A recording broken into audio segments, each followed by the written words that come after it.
ఏం చేసినావు మమ్మీ తినడానికి? పాలకూర పెసరపప్పు. పాలకూర పెసరపప్పు. ఓ అమ్మ ఆవింటూ ఎట్లా తగిలిందో కెమెరాకి.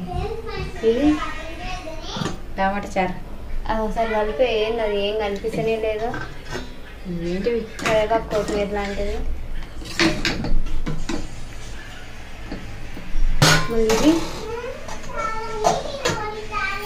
ఇది అన్నం మన కోసం. ఇది కొర్రలన్నం నాన్న కోసం. ఏంది అది ఉప్మాలాగా కొడుతుంది నాకు. కొర్రలన్నం పెట్టండి ఉప్మాలాగా. అదేది ఇంతకు ఏ కొర్రలు? సామలు కొర్రలా? సో ఇంకా నాకు ఇష్టం లేని అయితే ఏది చేయవు. చిచ్చి ఇష్టం లేనిది ఇష్టమే. టమాటా చారు లేదా పప్పు పాలకూర పప్పు. పాలకూర పప్పు అంటే ఏమో అబ్బా మంచి మంచి అంటే చూలకాయ అన్న ఎప్పుడు చూలకాయనా ఆకుకూరలు తినాలి. పెసరు నాకు చూలకాయ ఇష్టం అనిపిస్తుంది ఇప్పుడు కర్రీ.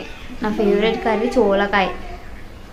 అవన్నీ తెచ్చుకోవాలంటే నువ్వు కూరగాయలు నువ్వు పోతేనే తెచ్చుకుంటావు. సో ఫ్రెండ్స్ కూరగాయలు తెచ్చుకుంటావు.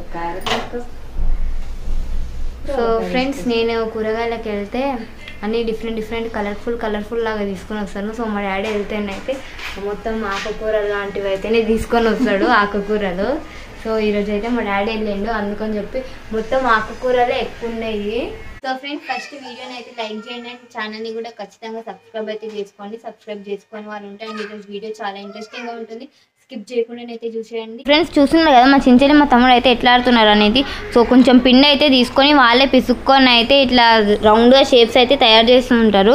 సో చూస్తున్నారు కదా మురుకులు చేసుకునే దాంతో తీసుకొని అయితే షేపులు పెడుతున్నారు. అండ్ చూస్తున్నారు కదా కట్ట అయితే ఇట్లా వేస్తున్నారు. మళ్ళీ ఆ క్యాప్ మీనైతే రుబ్బుతున్నారు.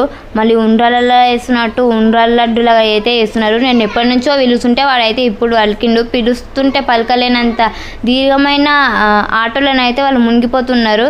సో ఈగలు వస్తుంటాయి మళ్ళీ పిండి కోసం అని చెప్పి మొత్తం చెత్తని అయితే వేస్తుంటారు. మా తమ్ముడు మా చించెలు అయితే రోజు ఇల్లంతా అండ్ ఆ పిండిని తీసుకొని బండలకు అతికిస్తారు. మొత్తం కాలకైతే అతుక్కుంటుంటుంది. సో మళ్ళీ తుడవాలి, క్లీన్ చేయాలి, బండలు తుడసాలి. సో ఇంత పని అయితే పెడుతుంటారు పాపం మా మమ్మీకి అయితే. మా డాడీ ఇవి ఖజూరం అయితే తీసుకొచ్చిండు. సో ఇవైతే కాయవి అండ్ నేను మీకు ఒకసారి అయితే ఓపెన్ చేసి చూపిస్తాను. కాకపోతే గోరుతో కొంచెం గిచ్చుదామంటే వస్తలేదు. నా గోరు కొంచెం అయితే ఇరిగిపోయింది ఫ్రెండ్స్. మా తమ్ముడు అయితే ఇరగొట్టిండు. సో సగం ఉందని చెప్పి అయితే కట్ చేసేసినాను. సో కొంచెం అయితే వచ్చింది. సో ఒక నిమిషం అయితే ఆగండి. లోపలనైతే ఇట్లా ఉంటుంది, కాకపోతే కొంచెం చేదుగా ఉంటుంది ఎందుకంటే ఇంకా పండు అయితే కాలేదు. సో పండు అయితే టేస్ట్ అయితే బాగుంటుంది. ఇంకొంచెం కాయనే ఇది. సో మా డాడీ అయితే ఈరోజు తీసుకొచ్చిండు. సో నేను కూడా ఎప్పుడు ఇట్లా చూడలేదు. కొంచెం పండైనవి అయితే చూసినా కానీ మరి ఇంత కాయవైతే చూడలేదు. సో ఇది కొంచెం చేదులాగానైతే కనిపిస్తుంటుంది. సో అయితే ఇట్లా చెట్టులాగానైతే ఉంది చూస్తున్నారు కదా. సో ఇట్లా ఇంత పెద్దగానైతే ఉంది. సో మేము ఆల్రెడీ అయితే కొన్ని తినేసినాము, ఇంకా కొన్ని అయితే ఉన్నాయి. అవి అయితే నేను ఇప్పుడు మీకు చూపిస్తున్నాను.